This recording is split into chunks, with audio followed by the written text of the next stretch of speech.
Any theory of world history needs to be chronology-based, or there is nothing to build upon. The construction of a theory needs perimeters, or you get what you have today. A kindergarten fantasy version of Atlantis, of Anunnaki living hundreds of thousands of years, a totally ridiculous notion of people believing without evidence that the Great Flood of the historical record was in some impossible 12,000 BC date.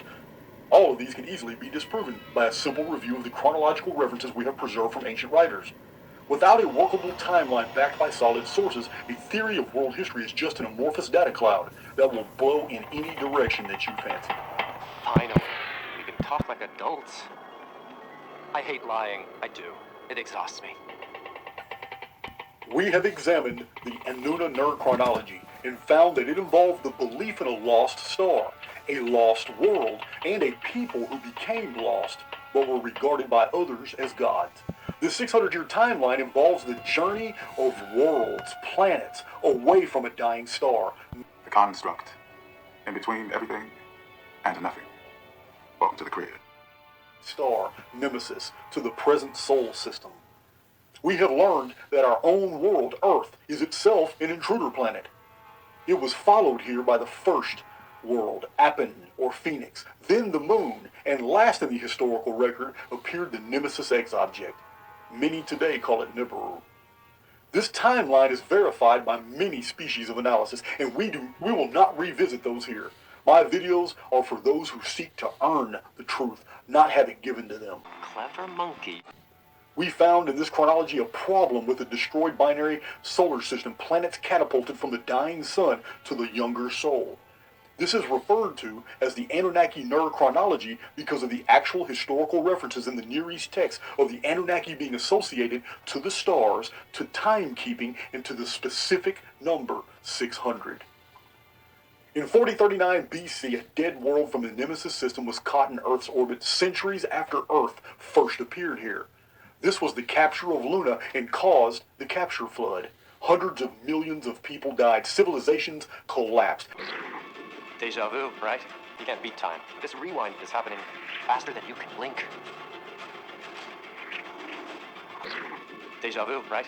The Anunna were already thriving on Earth, many having survived the Nemesis destruction and freezing journey to Sol in their deep Earth biospheres. 600 years later, exactly, the Nemesis X object passed through the system on its 792-year orbit, as disclosed in detail in my Anunna files. It was the year 3439 BC.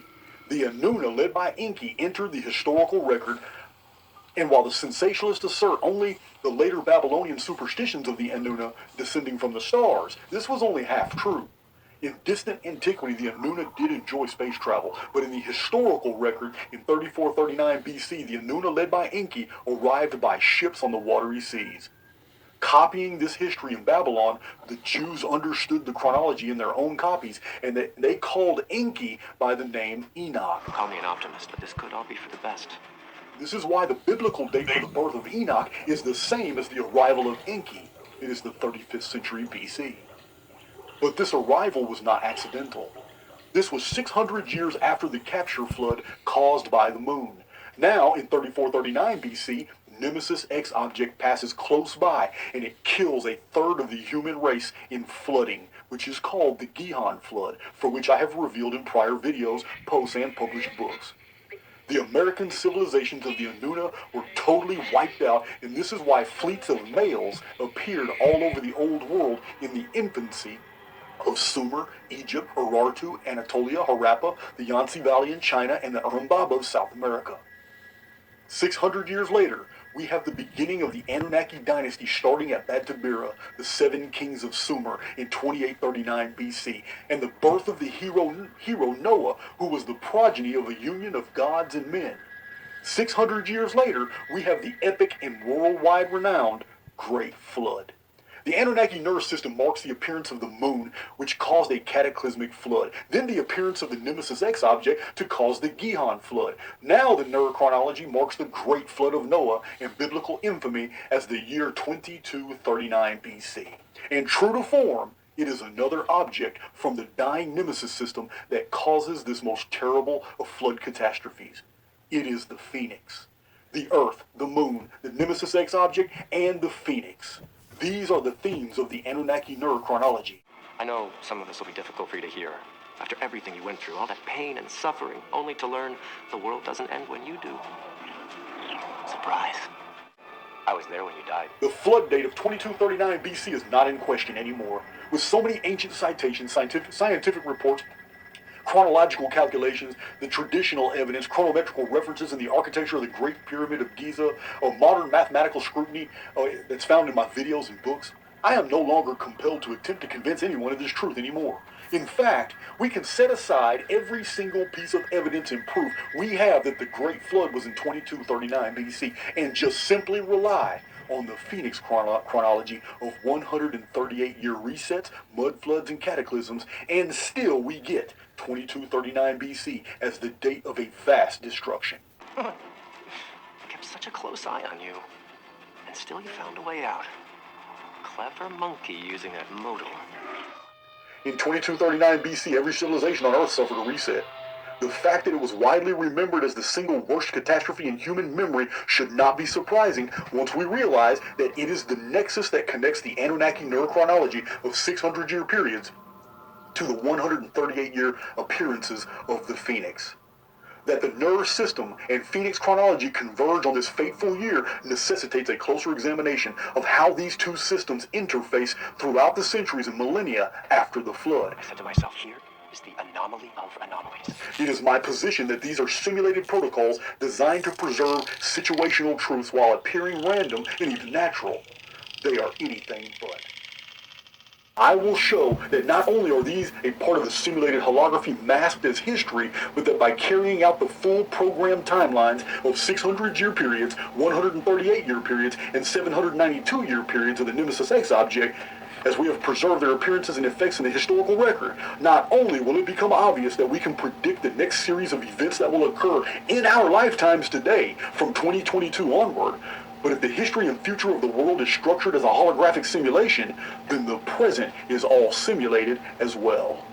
In Archaics 2.0, I will now fully outline the Anunnaki Ner chronology superimposed over the Nemesis X object chronology and the 138-year Phoenix visitations. This synthetic timeline will unlock the future. You will learn what our predecessors knew when they designed these calendars and monuments that still stand majestically in Egypt. The future is a continuation of an ancient architect's blueprints, and these designs were well concealed and yet hidden in plain sight.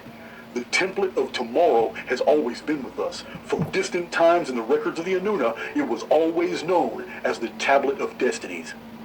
If you are new to my channel and find these concepts and claims difficult to process, you would do well to learn the wealth of information gathered from the books of the ancient world in my Giza Secrets Revealed playlist and my Anuna Files playlist.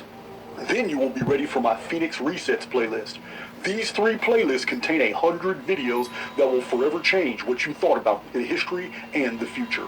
I further provide an Archaics timeline of the ancient world and a 337 chronology chart PDF pack in the links below for those who want to follow more closely. This is Archaics 2.0, and as with every dangerous step into uncharted territory, tread carefully in the dark.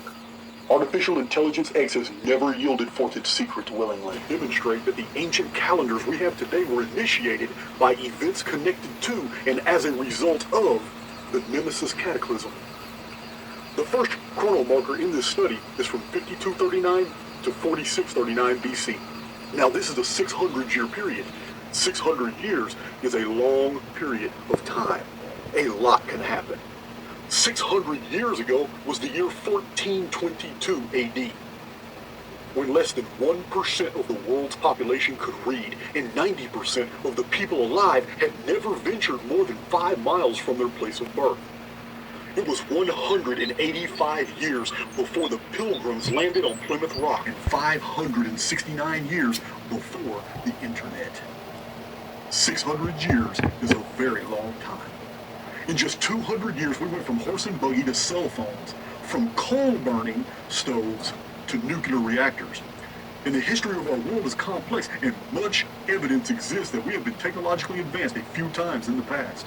We are going deeper than any historical analysis that you have ever partaken in. Talking about a phenomenon that occurs somewhere in the world every 138 years. It's mud floods, liquefaction, induced subsidence of surfaces, red rains, reddish dust, moon turns red, a new star appears, earthquakes, sun darkens, mass vanishings of human populations, regional, hemispheric, sometimes worldwide. Now, this, like I said, this is only one aspect of the chronology we are discussing. We are synthesizing 4 different ancient timekeeping systems and drawing entirely new conclusions.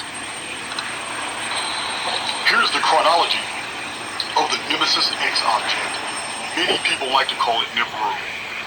It is a very unusual periodicity. This object, throughout history, has a 792-year perfect orbit. 60 of those years are in the inner solar system, while 732 of those years are outside the solar system on its way back to Nemesis.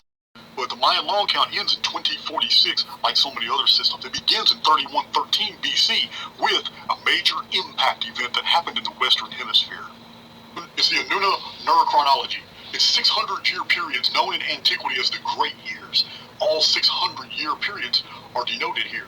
The black boxes you see here denote when different planetary bodies arrived into our system, including Earth. Here's the chart on the far left column, where we begin here, where you see right here, the first 600-year period, the beginning of it, Anunnaki Ner Great Year period. This single line on the far left margin represents the year 5239 BC right here, the Nemesis Cataclysm.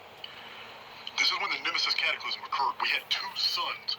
One star collapsed.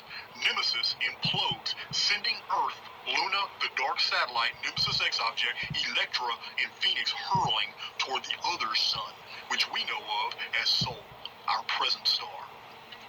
Now, Electra no longer exists. It is a planet that collided into another world after the cataclysm and today remains adrift in the asteroid belt.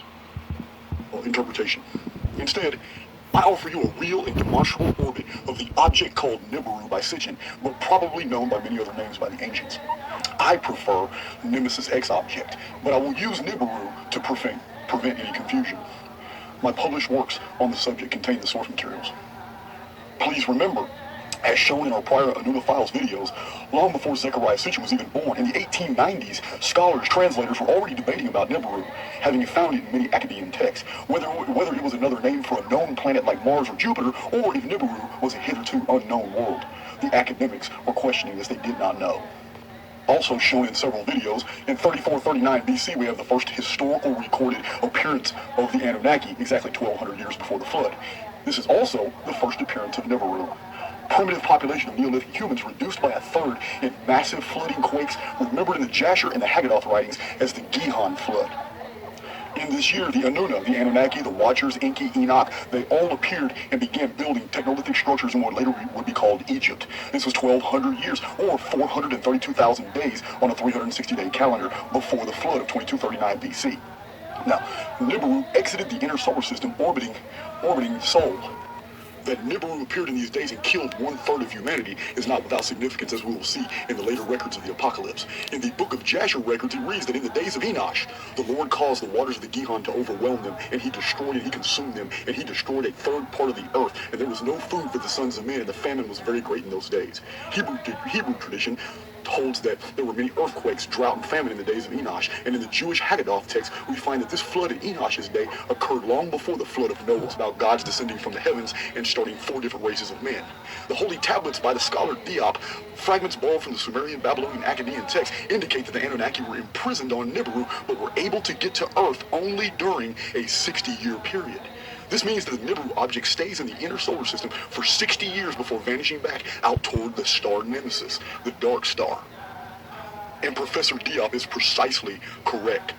The object, Nibiru, travels 732 years outside of the inner system, deep into space back toward the sister star Nemesis, the collapsed dark star that we cannot see, but yet we detect through all the gravitational anomalies that we have perceived throughout our solar system, as covered in 2 prior videos. Now, this 732 years outside the solar system is added to the 60 years that Nibiru is inside the solar system.